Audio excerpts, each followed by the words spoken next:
We are live. Good morning, everyone. Thank you very much for joining us on a crisp autumn morning here in Johannesburg. We're at that time of year, you know, when whatever you're wearing at the beginning of a day is not what you're going to be wearing in the middle of a day or at the end of a day. It is hot, it is cold. We're all looking for those sunspots. But thank you for making time for joining us, even though wherever you are, even though it might be very cold or maybe too warm where you are sitting. My name is James Francis. I will be your host for today's webinar, co-hosted by ITWeb and KnowBe4, the experts in creating cybersecurity culture. And fittingly, we are talking about cybersecurity culture in South Africa.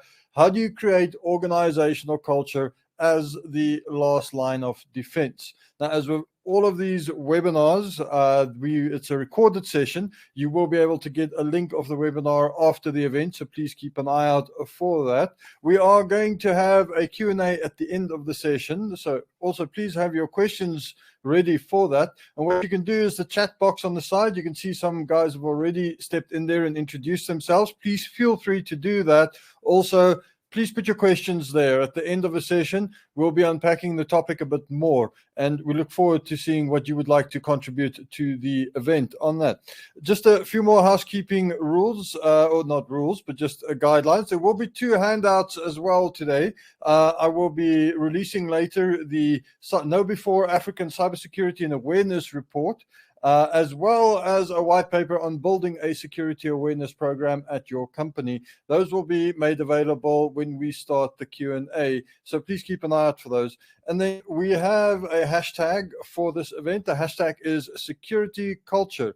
Please feel free to use that hashtag security culture if you would like to promote this on social media, get any comments out there. But for that, please be very interactive on the chat channel. We always look forward to hearing from you guys, and of course on the topic that is incredibly pertinent. I remember a while ago I believe I was doing an interview with somebody saying this, but they mentioned that they do cybersecurity training at their organization, and they're pretty thorough about it. But what struck them is you always have a certain amount of people who fail, and they're never the same people. It always seems to move, and it's a moving target. The problem is we cannot eliminate people out of the chain of security. Firstly, it's not good practice to just absolve people of this responsibility. But secondly, the adversaries they face are humans as well. No technology on its own can face off against a motivated human, especially a motivated human using technology. We have to have people as part of the equation. The good news is the last 2 years, the rapid rise in digitization has also brought upon it more opportunity for people to assume more responsibility around their security in their lifestyles. As we work from home, there is much more impetus to take this seriously, to not just fob this off to the IT guys or the security admins. The question is, though, what is the best practice? How do we build a security culture? And of course, what is going on in the local market today? And with that, that is what we will be covering today. We are going to be looking at a KnowBe4 and ITWeb South Africa security culture survey. We will also be looking at research updates from KnowBe4, and then we're going to look at behavior design in security culture. And to take us through all of that, I'd like to welcome Anna Collard. Anna is a Senior Vice President of Content Strategy, and she's also an evangelist for security at KnowBe4 Africa. Anna, thank you for joining us. How are you today? Hi, James. Hi, everybody. Thank you for having me. I understand you've got a little bit of a cold today, so thank you very much for joining us. Yeah, I'm just getting over one, so I should be fine. But yeah, excuse the croaky voice. I'm not a smoker. It's just a cold. Actually, I lie. Every now and again, I do have a cigarette, but I don't smoke properly. I used to smoke, and I must say I'm glad I quit, but I do miss it as well. It's just one of those things anyway. But Anna, thank you very much for joining us today. I'm really looking forward to today's presentation and to chatting to you afterwards. And with that being said, let's go over to the most important part of this, which is your portion of it. So thank you, and over to you. Thank you. Okay, cool. Here's the slides. So before I start, first off, welcome everyone. Thank you for making it this morning. Before I go into the actual slide deck, I would love to share a little story. And for those of you who don't know, I've worked in security for about 20 years now, and the last 10 years only around security awareness and security culture, and developed security training. But about 2 weeks ago, I had to take my car in for a service, and then picked it up at night in an Uber. And so I had to drive from Cape Town City to Claremont, where my car was. And it was already quite dark because it was in the evening. And I was sitting in the Uber car and chatting to the Uber driver, who told me that his grandfather is from Germany, and we had a whole nice chat.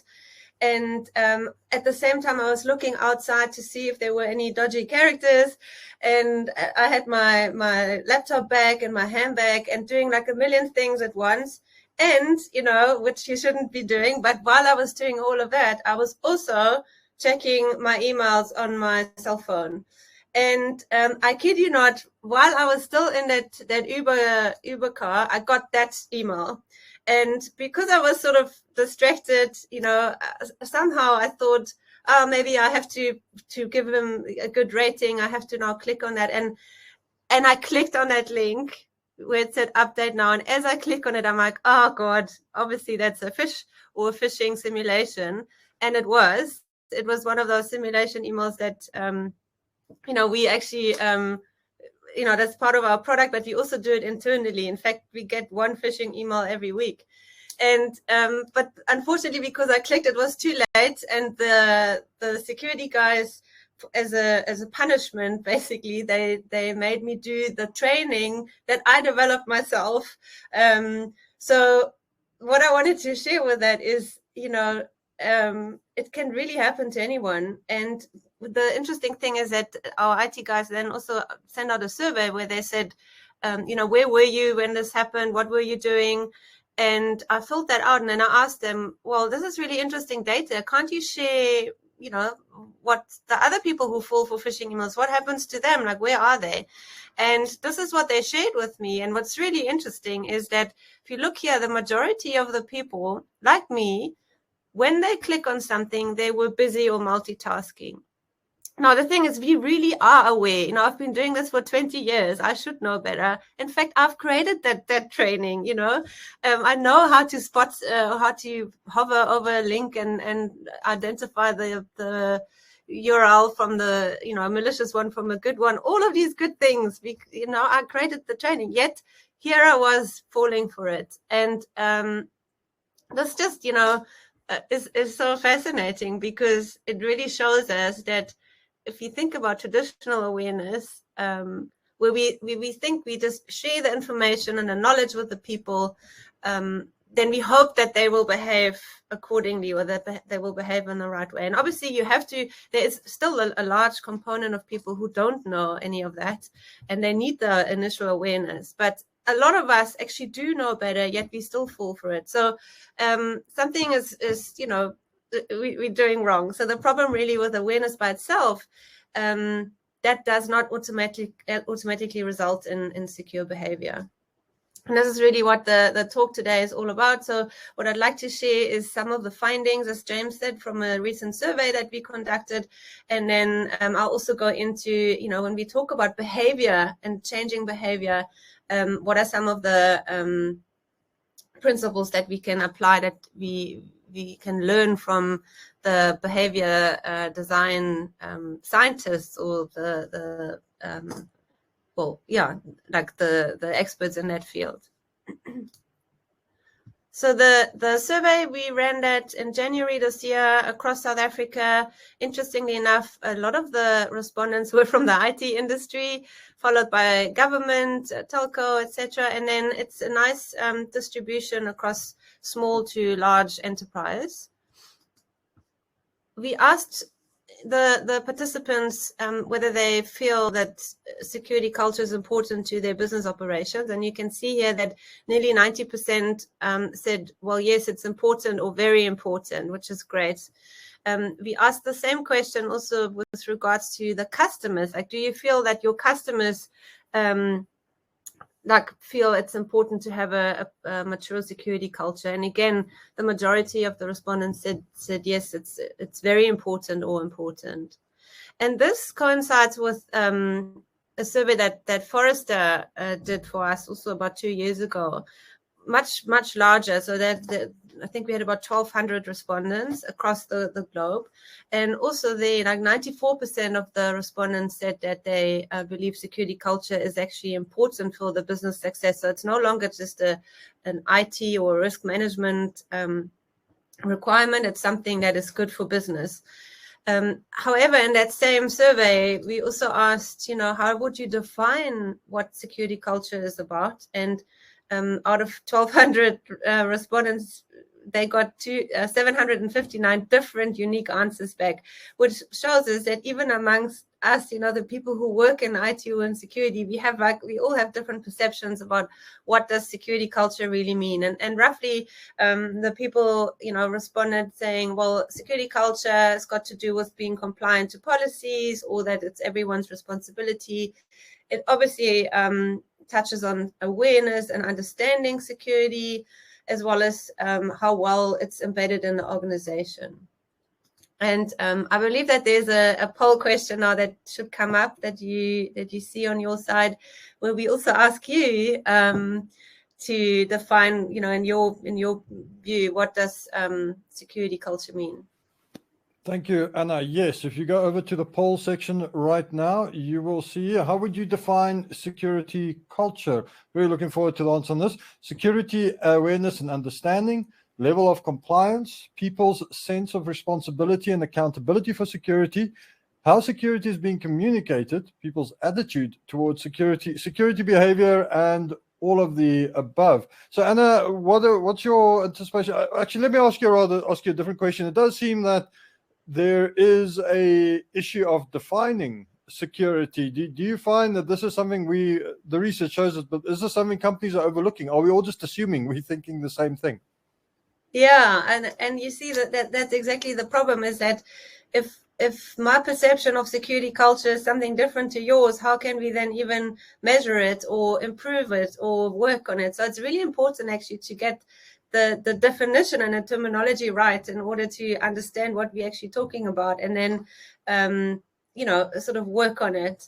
I don't know if the responses have come back in, James. They have there. We have. Let's have a look here. So going from the top, security awareness understanding 5%, level of compliance 2%, people's sense of responsibility 16%. Nobody voted for how security is being communicated. 11% people's attitudes towards security, and then nobody on security behavior. Interesting though, all of the above 63%. So kind of to your point, even in this poll, we kind of see all of those as part of security culture. Thank you, Anna. I'll paste these in the chat, and over to you. Cool. Yeah, thanks, James, and thanks everyone for participating. So the majority of you said all of the above, and that is the right answer.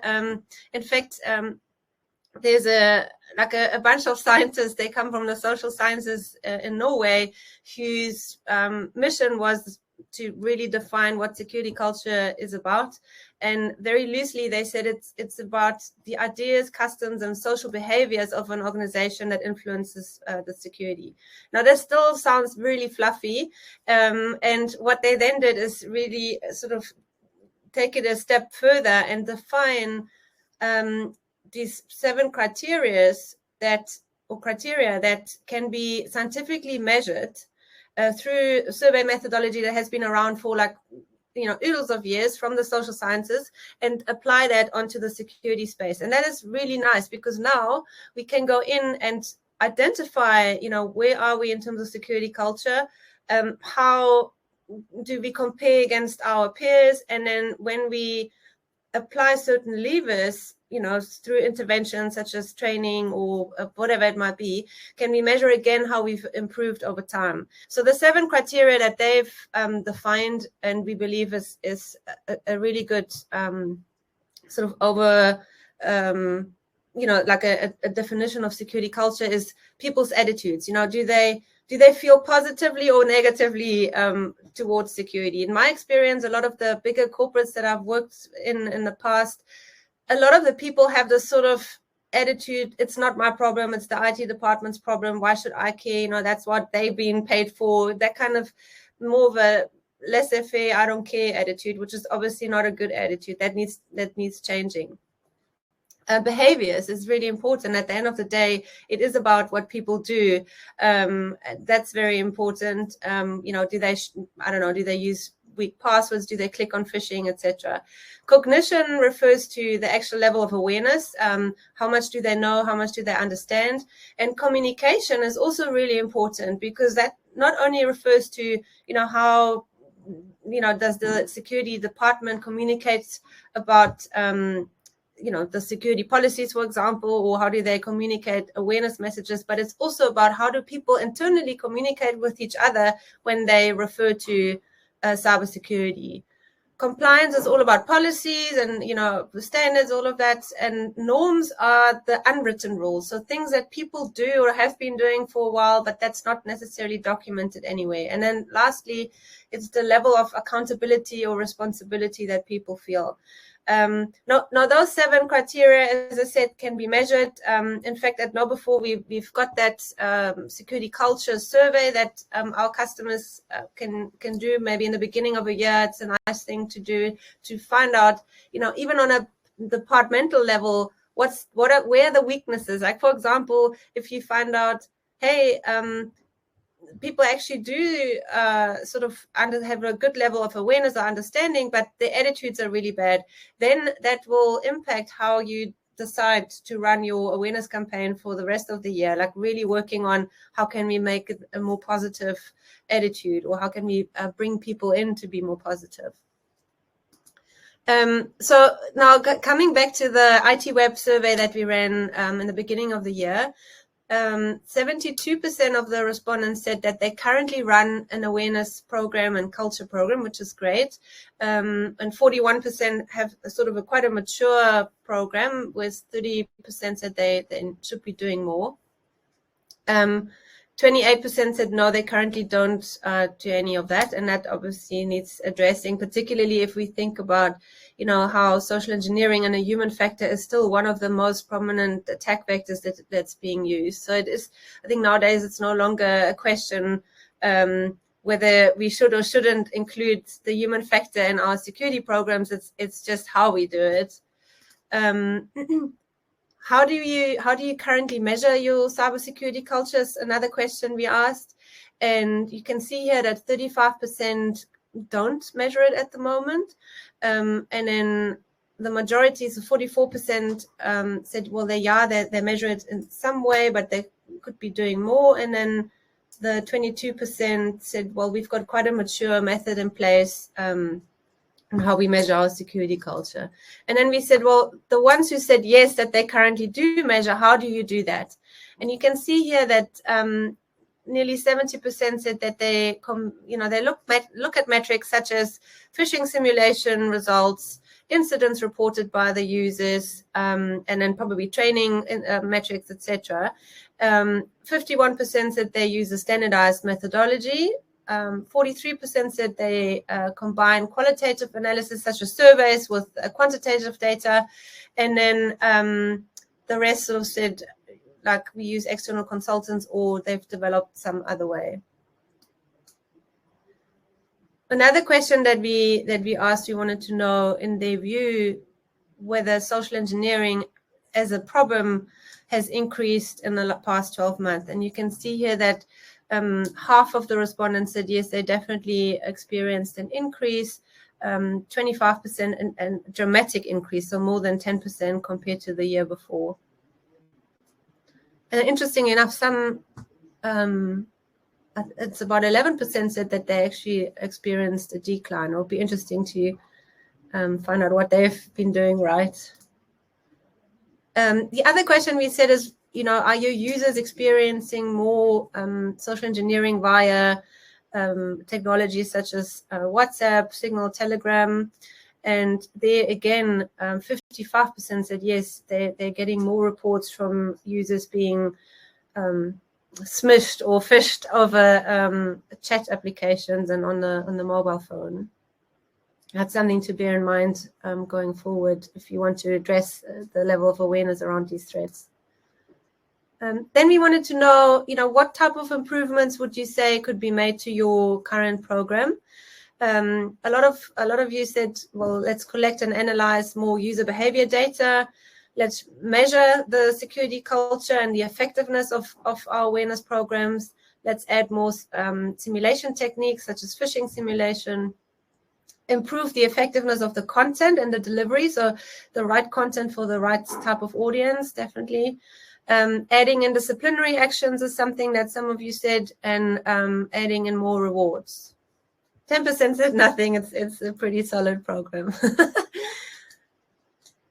Okay, so this was just a, like a review in terms of the stats that we got, which is always quite interesting to get a feeling of what is the state in the country or amongst our peers. By the way, there was a question earlier on if we can share the slides. Absolutely. If you want a copy of those slides, we make those available to you, no problem. The other thing I wanted to share is that also in December, January, we ran a poll, not amongst you or the sort of ITWeb readers or the IT professionals, but a poll amongst the end users. And we do that every year, and we go to 8 African countries. Obviously, South Africa is one of them. And we ask the actual people on the ground some questions to identify, what is the level of awareness. And that's a white paper, by the way, that will be made available at the end of this talk as well, that you can just, have a look at. It's always quite interesting, particularly because this is the 3rd one. So it's been 3 years in a row that we've been doing this kind of survey. And if we dive into the South African stats, what was quite interesting there is 45% of the people that we polled said they will continue to work from home in some way, like probably most of them in a hybrid fashion, but this pandemic definitely sort of impacted the way we work, and this remote working is going to stay for good. 23% of the South African respondents said that they were affected by cybercrime while they were working from home in the last 12 months, and 34% said they are very concerned about cybercrime. That, however, means that 60% are not very concerned about cybercrime. So the majority are not that concerned, which is again something that we probably have to change. Excuse me. About half of the respondents said that they are aware of their security roles and responsibilities. Also, that could probably be more. And then nearly 30% thought that they've been adequately trained in cybersecurity. Again, that says 70% need more training. And then 40% said they're confident they would recognize a security incident. By the way, so we also always put these qualifying questions in those polls. And on the one hand side, you have like 40% that said, oh, I'm confident to recognize a security incident. But then I think this was also the South African stats, more than half of the people didn't know what a ransomware attack was. A lot of them didn't know what two-factor or multi-factor authentication is, which is a very basic control that you'd think everybody nowadays should have heard of. So there's also still a level of this unconscious incompetence or people not knowing what they don't know, which does talk to the importance of doing the initial awareness. And that we have some work cut out for ourselves, both as an organizational level, but and I always talk about that if we do work in security, we also have that responsibility to help the public sector to do more in terms of the consumer awareness and the citizens themselves. In terms of the people that said that were affected during the pandemic while working from home, we then said, okay, what was it that you were affected by? And you can see here 33% majority has been social engineering, or they had their accounts hacked. Investment scams also was quite a big thing. Viruses, ransomware, not that much, but also featured in there. Then we said, okay, social engineering, if we dug into a little bit deeper there, what exactly do they mean by that? So majority, again, email phishing, but also quite a bit on smishing, or those are sort of mobile phishing, like on WhatsApp or SMS or Telegram.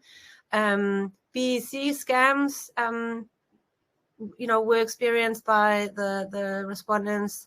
And then also interesting, people said they were stressed or bored, and that was the reason, or distracted, why they fell for social engineering attacks. I just thought that was quite an interesting thing, bearing in mind that those are responses that end users provide, so they may not necessarily always choose the right categories. It's their perception thereof. Then investment scams, I thought, was also interesting to dig into a little bit more. And you can see like the majority is, the half of it is sort of standard fraud investments, you know, those fraudulent investment schemes where they impersonate, I don't know, Ellen Gray or some of the existing investment houses, but also quite a lot of crypto scams, by the way, which obviously with all this NFT and crypto bro ecosystem, there's a lot of scams going around, and I think it's something, whether you are part of it or like it or don't, we have to make an effort to warn our people about. South Africa, we also obviously dug into that. Unfortunately, the sample size gets smaller because it's only 107 responses in total from South Africa, and of those, only 27 said that they were victims. But again, the stats also sort of correlate with the overall Africa stats. So the majority is phishing, then account compromise, investment scams, etc. So there's not anything that's particularly different in South Africa to the rest of the African countries. Tender scams, that was there were, I think, 2 responses. She said they've come across fraudulent tenders. Wonder if the Guptas are still around. Okay, so this is just a little bit of feedback from the research, which I always find quite interesting to take into account when we then think about, okay, great, but we know we need to do more work. We know that people have you know, that unconscious incompetence, they need to be made more aware. But more importantly, it's not just the awareness, it's also, from what I shared in the beginning of the talk with my story, even the people who are aware, who know better, how can we make sure that they change their behavior, and that in its totality will improve the security culture. And if we talk about human behavior, you know, it is really difficult to change people's behavior. And I read somewhere that we only take on 2 or 3 new habits a year. If, you know, that's already very good. So we are, as human creatures, we are lazy, we social, and we creatures of habit, and we don't particularly like change. So it's quite difficult to get people to do something differently. At the end of the day, it is sort of finding a way to go from awareness, so making people understand, you know, or motivate them that there's something they should be doing, to intention, like get them to want to do the change, and then actually doing the behavior. A good example of where this where there are breaks in those 3 elements is, you know, for New Year's Eve, I always I've got the awareness that I should cut out sugar and carbs because it's bad for me. I know that, you know, and then I have all the best intentions that, okay, I will no longer eat I don't know, like cookies and cut out pasta, but it's just impossible to do it because of my behavior. I love pasta, I just can't cut it out. So this is a good example of that we're actually dealing with these 3 elements. There's awareness, there's intention, and then that still doesn't mean we actually do the behavior. And there's a guy who's called BJ Fogg. He's sort of referred to as the father of behavior design. He's been more on the sort of, you know, like e-commerce side of things, where he consults with, he's obviously a scientist, but a lot of the sort of app developers and the Facebooks of the world, they use those kind of techniques to get people to buy their products or to get them to change behavior. But we can also apply those principles into our world, because at the end of the day, what we want to do is get people to change their behavior. And he says, in order to do that, you need 3 things. You need the motivation, or the want in, you have to sort of incite the want in someone to do the change. You have to equip them with the abilities or the tools in order to do so. And then lastly, you have to continuously prompt or nudge them to do the right behavior. And how this can be applied into our world, I'm just going to share with you now. So here again, it's those three things that I just mentioned: motivation, ability, prompts. If we look at motivation first and apply that into the security world, there's various techniques that we can apply. For starters, for example, to make something personally interesting and relevant.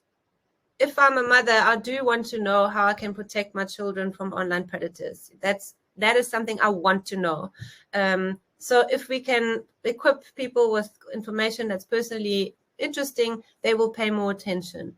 The same with sort of people look at what's really relevant in their job role. That it's interesting to know, hey, if I do that and then I'm responsible for the company being hacked, I don't want to, so I'd like to learn what's really relevant in my particular little ecosystem. So it's personally interesting. Leadership and social influences. People do look at what their leaders are doing and what their peers are doing, and particularly what the people that they like or who they would like to be like are doing. And that's quite powerful. If you have, even within companies, you get these people that everybody likes. If you can bring them in as ambassadors and use them as influencers, that's quite powerful. And obviously the leaders, be that executives or line managers, should also be made ambassadors, because people do look up to them. Using stories and emotion is powerful. Using the power of positivity is another. It's really important, particularly after that whole pandemic period, and now maybe not so much in South Africa, but I've just come back from Europe. People are really down with the war going on, and we have to bring in positivity as much as possible and not come across as, hey, I want to catch you out with a phishing simulation, but rather, no, we're all in it together. Let's see how we can equip you, help you to be safer at home as well as for work. And this is not a contest to trick people. It's more to help you become an extension of our team. That kind of messaging or communication is quite important. And gamification work, and making content as easy to digest as possible. So micro learning and using beautiful messaging is also powerful and helps in raising the motivation. Here's just an example of, obviously, we have some content there, but I always like to use Carissa Varma. She's now at Vodacom, but she used to be at Old Mutual, and they did something really cool where during the October International Awareness Month, they had Riyad Musa in, and they did like a little interview between her and Riyad. This is still available on Facebook, by the way. And they used the power of positivity, the power of humor, the power of leadership, the power of influencers or celebrities. All of these elements came into play, and thereby raised the people's interest. It was really engaging, it was really funny, and educational at the same time, to get people more motivated to be part of the security awareness of the culture program. Now, if we move on to ability, like what are the tools that we can provide people with to, behave safer? Obviously, in the moment, training is really powerful. Even phishing simulations, as irritating as they might be when you fall for it, it is powerful because it's a reminder of what to look out for, what to watch out for. Making the reporting as easy as possible. We obviously have the fish alert button, but if you don't have that, at least make it super simple for people to remember where to send, any concerns to. Providing your users with tools such as a password manager. If we want them to remember these 18-digit long passwords, it's just humanly impossible. So let them have a password manager. In our case, by the way, I think we use 1Password or something. I don't even know if I'm allowed to say that, but it comes with a family subscription. So my license allows me to also give my husband a password manager license. And that's a really cool tool to help me at home and keep my personal life safer, as well as my family's life safer. And then also maybe providing content or links to I don't know, like for example, education for the kids or the seniors, as well as sort of security software, subscriptions, etc., that people can really apply and use in their private life. Those are all examples of equipping or providing the tools. And then the third one, which was the prompts or the nudges, a really good example, by the way, here is because nudges or prompts have to be voluntary. They can't force people to do anything. They have to sort of just nudge them in the right direction. Is that example in Europe, I don't know which country it was, but they had this problem in a public toilet where people would miss. And then what they did is they put a sticker of a fly inside the toilet, as you can see here, and all of a sudden, there was much less spillage or, people missing.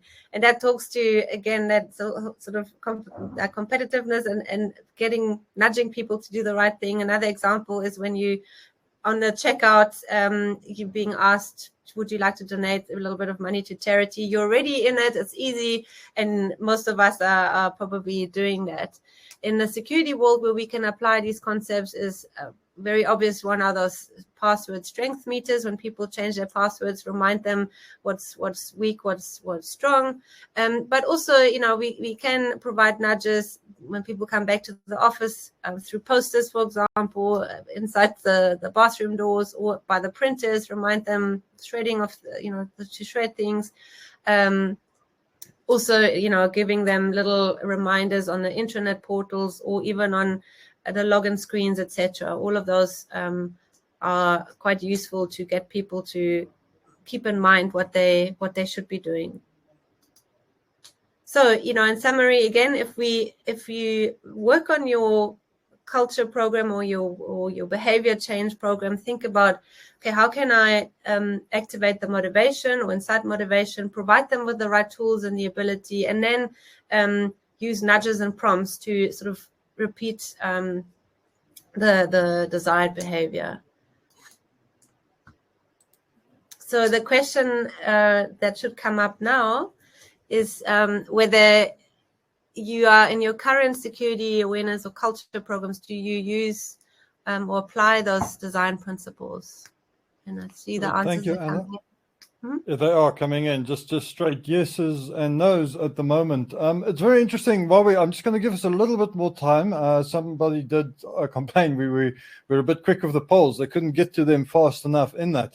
It's interesting that a lot of what you're showing out here is behavior based. Has there been a shift in thinking in the security world in the last few years about being, I suppose, more user-centric and to apply these principles? Or are these also fairly revolutionary ideas even within cybersecurity? No, I think there's been a definite shift of using more psychology and change management, user behavior. Unfortunately, and oftentimes, particularly in the smaller organizations, you find that security awareness, that's something that the IT person or the IT security person must do. And they are often not necessarily equipped with those skills. Like they in IT for a reason, because they love technology and they didn't study human sciences or something. So that's where it sometimes falls flat. But definitely in the larger organizations where you have dedicated security culture and awareness teams, they do often have people that come from the communications, they have communications background or psychology background. And that's really important because, we're dealing with people here. This is not a technology project.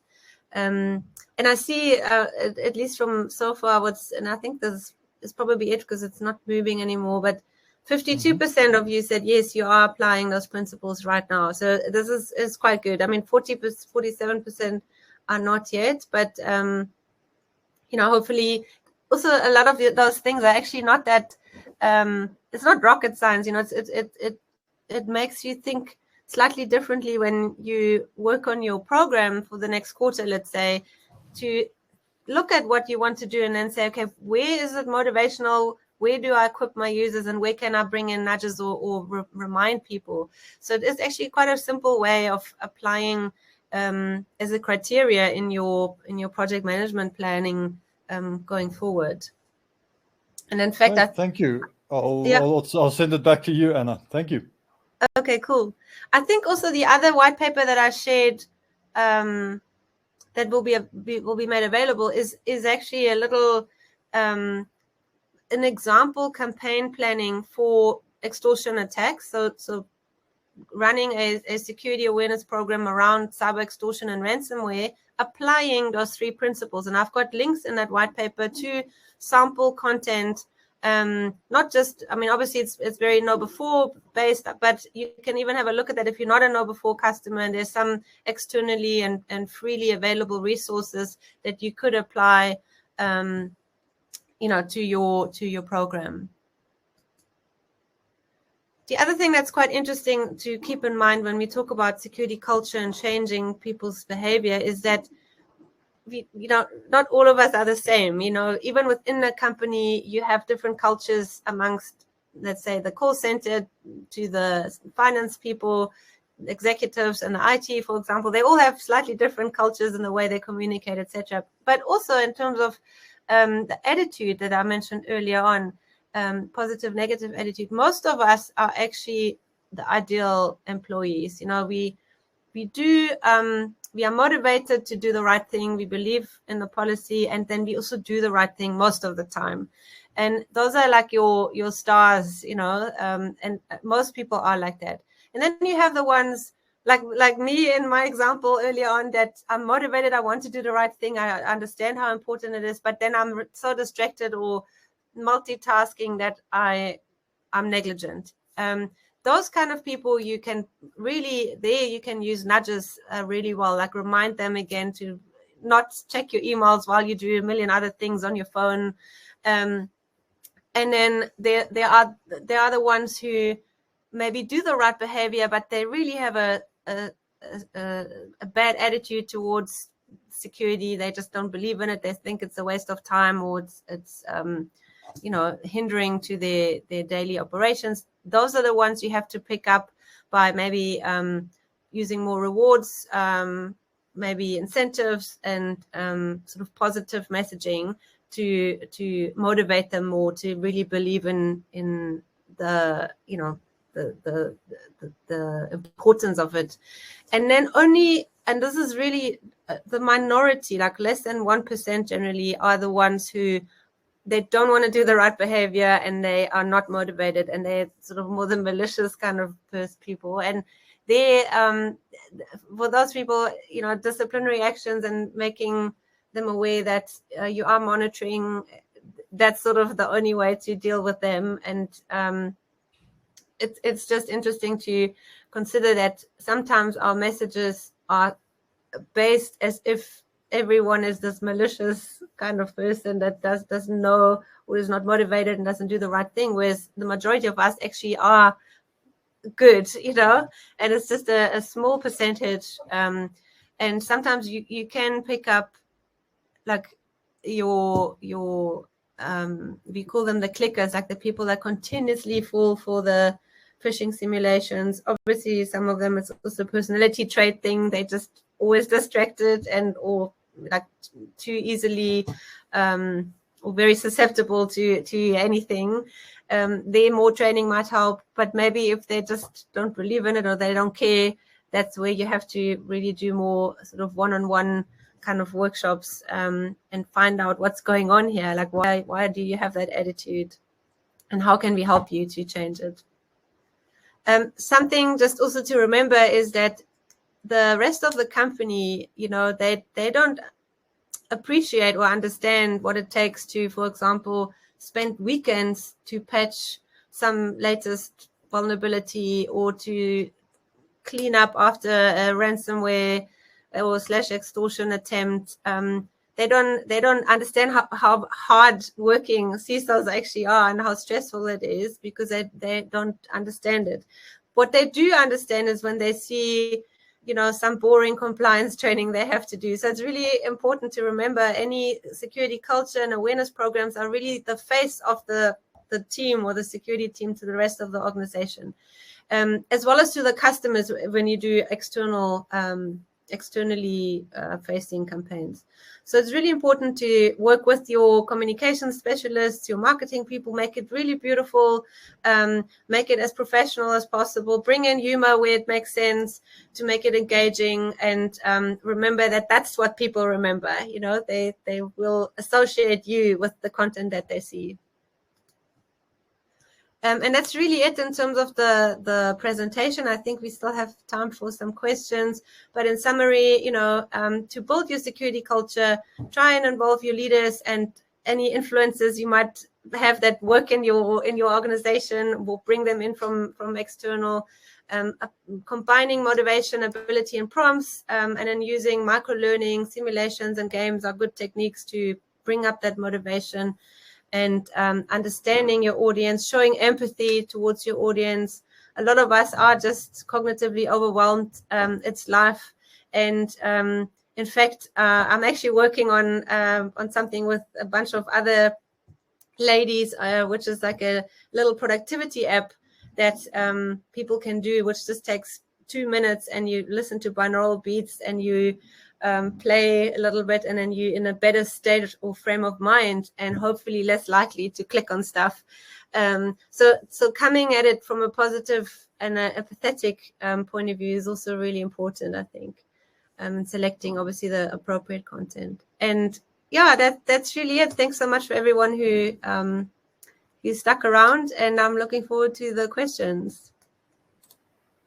Thank you very much, Anna. And just for everybody, you can see there Anna C at KnowBe4.com if you want to reach out to her, find out a bit more. I think there's a lot to unpack around this, and I think it's really fantastic that we're still having these conversations. A couple of years ago, people were really struggling, like, should we exclude people or not? And it seems that we've come to the conclusion that we need to include people on these conversations.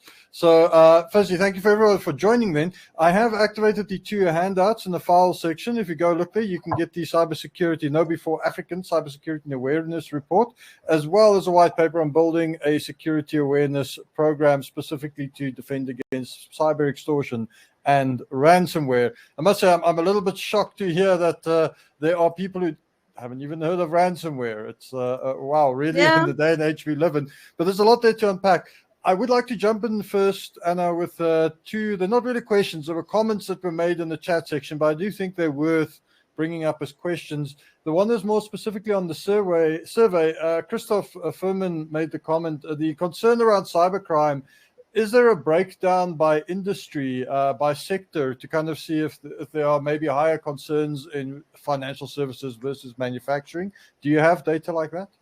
Yeah, I do have the data. I haven't split it out like that, but I could. I mean, it's all in a big Excel sheet, so I can definitely filter that out, and that could be quite interesting, and have a look at it.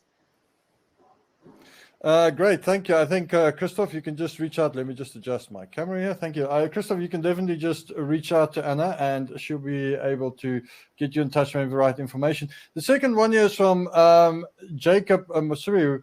He makes a comment that we need more teachers, and he said physiologist here. I think he might mean psychologist, but I could be wrong. The point is, though, that I think he raises is very important. You said earlier as well on one of my questions that a lot of cybersecurity people aren't people. And we have this human culture issue to it, though.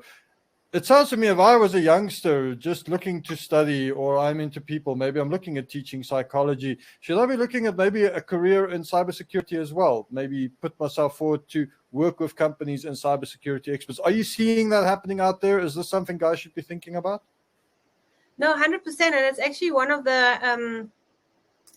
I think some of the, if you talk about women in tech and all of that, you know, we always try to attract more girls into the industry, and that's one way to do it, is to go to the varsities in the human sciences side or the psychology side and say, hey, have you considered a career in information security? Most of them haven't, because they have no idea. They think cybersecurity is just computers and guys in hoodies, you know, whereas like there is a vast demand for people with those kind of backgrounds, and it's really fascinating and interesting to go into, and then you can learn the technical side on the job. You know, you don't, if you're a cybersecurity awareness or culture expert, you don't need to know how to set up a router necessarily, or how to I don't know, like do threat intelligence. You obviously need to, get some basic understanding, but it's more important that you understand how to, influence human behavior. And to that point, it struck me, do we still have a big challenge that a lot of people, when they think of a cyber criminal, they think of the Hollywood image of that guy in the dark room tapping away. Whereas your own statistics showed social engineering is off the charts. It's always been the primary way, almost that one of the primary methods to breach us. I get the sense that, and every now and then, I'll be honest, recently I spoke to somebody who called me with one of these call center calls, and they asked certain questions. I said, you can't ask me those questions. It's not that you're a criminal, but those are not the type of questions you should be asking people, because they're a little bit personal and you're putting people off guard. I get a sense a lot of people don't understand what cybercrime is, what cyber criminals actually are. Should we be doing more effort in that as well, kind of getting that message out there of understanding really what we're facing as opposed to this idea we've built in our head?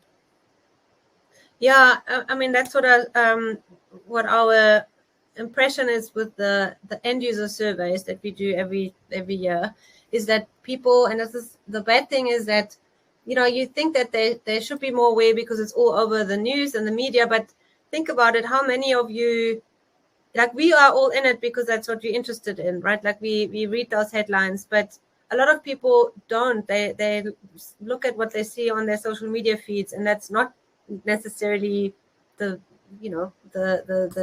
news that they should be watching. So they don't know. And frighteningly, especially the younger generation, they actually are quite confident. Like they say, oh no, that's not a problem. Like I use an iPhone, so I'm totally safe, or I know everything there's to know. So there's this a little bit of unconscious incompetence that I referred to earlier. So there needs to be a more public awareness, particularly towards those consumers. But also, like I said earlier on, awareness by itself is not enough. Like I can't remember which stat it was, but a lot of the younger generation, they know that their privacy is being abused, and that their personal data is all over the show, but they don't care. They're like, well, I know it's already out there, may as well not bother with it. So the awareness by itself alone also won't change the behavior. So that's again where it comes in with, well, how can I make it easier for you to actually do the right thing? So yes, I have to first of all make you aware of the problem, but then also equip you with doing the right thing and making that easier through tools such as password managers, for example, or explaining what can be done to not fall for these social engineering threats, etc. Yeah, there is definitely, I suppose, a level of literacy requirement over functionality in terms of technology. And I suppose that's a general problem in technology, but it's most pertinent. You see, it's the most visible when it comes to cybersecurity, because I suppose the consequences are so direct. We have a question in here from Stuart Gamiza, who's asking, what is the response from SMEs regarding cybersecurity culture? Basically, what are you seeing happening with smaller companies? They are targeted a lot. They don't tend to have the budgets. Are they struggling more? Are they becoming more aware? No, they're definitely more of the laggards. I mean, it depends which industry. If you use SMME in the financial services, you obviously have compliance requirements, and they tend to be, more on the ball. But generally, yeah, because they just don't have the resources. So like I said earlier on, you probably have one person that's responsible for the whole of IT and security, and then they get lumped with the people side of security as well. And it is difficult for them to build that security culture if they don't have that ability or the tools. So there's actually another report that I forgot to share, but if anyone is interested, I can email it to you, it's our annual security culture report, where we also go and look at the culture survey results that we run across the 6 million of users that we have on our platform. And then we break it out by size and industry and country. And that's also really interesting to see. And there you can see that globally, the financial services sector, obviously, they're more sort of the leaders, but even they are not amazing. They're sort of moderates, in terms of the security culture maturity, and then yeah, it's quite obvious that the SMMEs don't have the same resources compared to their bigger enterprises out there, and they need more help there. And certainly, and I think there's something is for the security industry to address as well, but that's not really within our conversation today. We're looking at the culture side of this. We do have a few minutes left. If people would like to get their questions in, I can definitely pose them to Anna.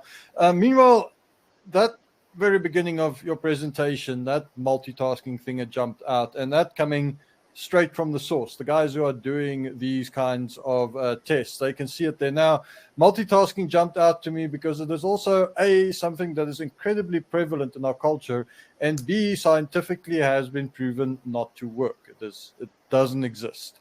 We cannot multitask as people. But I find interesting there, though, is we believe we do. So there seems to be a lifestyle, a culture issue here going on as well. Maybe a bit of a weird question for this, but are lives maybe too demanding? How much of this is about work-life balance, about well-being, about lifestyle? And I'm asking for companies, should they be thinking that the lifestyle, the balance you put your employees under can create a security risk? And should we be taking that more seriously? So I totally believe in that. I really, I think that one of the number one reasons why we fall for social engineering attacks or any sort of con artist scams is when we're not present, meaning we are distracted, we're stressed, we in our not critical thinking mode, and that's when we make mistakes. It's not that we are stupid or we don't know better. It's because of our attention span is quite limited. It's even, I think it's difficult to listen to two people at once. That's beyond what our brain can handle, in terms of the conscious attention. And if we think about what's going on all the time, we have these devices going off at us all the time. You have your, I don't know, maybe your kids or whoever screaming at you. There's this Zoom meeting and that Zoom meeting. So there's so much going on at the same time that is not natural to the way we operate. And we have to actually be more cognizant of that. And in fact, I spoke to a doctor the other day who said that he was investigating a case where two doctors they broke the policy, then they did a shortcut, and unfortunately it went the wrong way. And part of his investigation is now to find out why is this happening.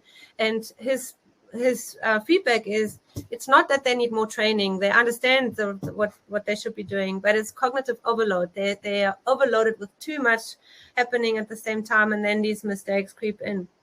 In our case, luckily, it's maybe ransomware or something. It's not people's lives that are at stake, but it's still, we have to be aware of the fact that these multitasking and trying to be everything, do everything at the same time, it does put ourselves at risk and the companies. And it's best to every now and again take a 2-minute breather.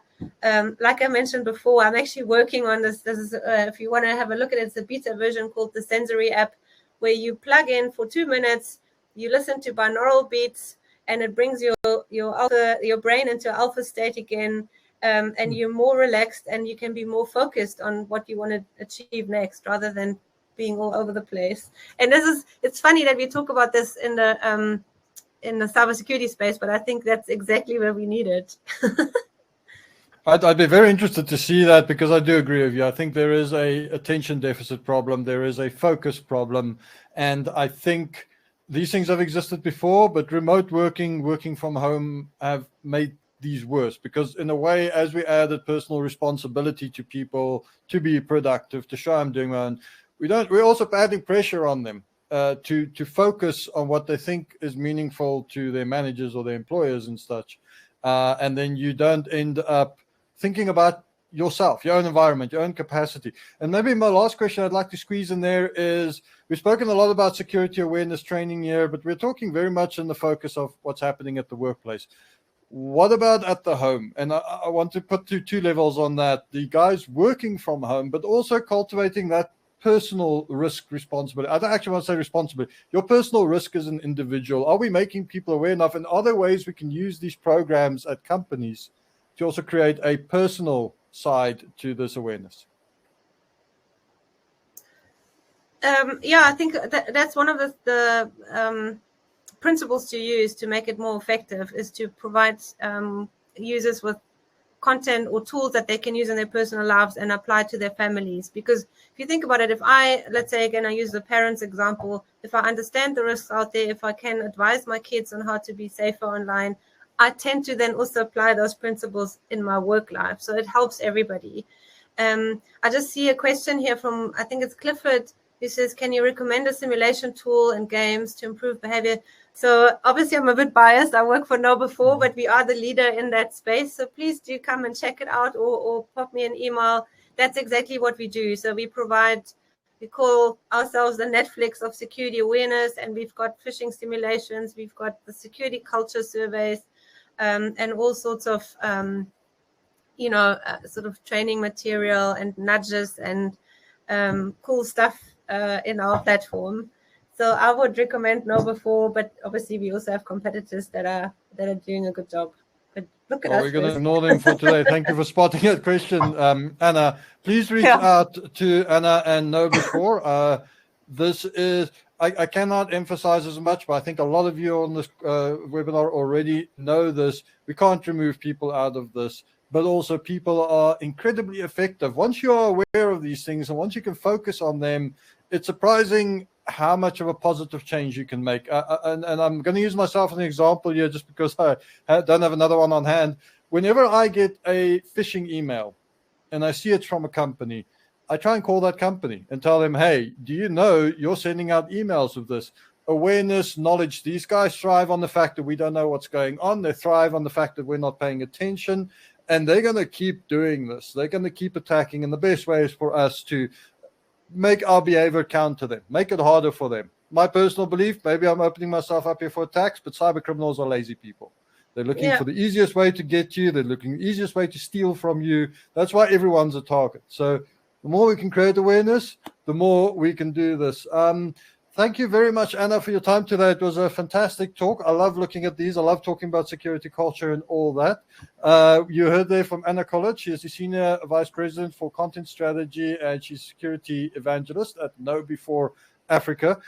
You've seen she's posted the details there as well as for the app. I'll definitely go and have a look at that. Please reach out to Anna. Also, please grab the files, it will be the documents we are sharing in the files section. Have a look at those reports, and then go visit KnowBe4. Find out more about the simulation tools. There will be a link made available of the recording of this presentation. The slides will also be shared, so please keep an eye out for that. You can also reach out to the ITWeb events team if you would like to contact Anna through another means or to find out more about this webinar.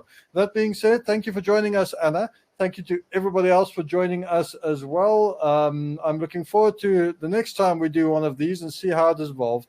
That being said, please enjoy the rest of your day. Enjoy this crispy autumn day. It's going to be hot, going to be cold, but it's never going to be boring. Thank you very much, and have a fantastic afternoon. Thank you. Thank you, James. Thanks, everyone. Bye-bye. Bye-bye.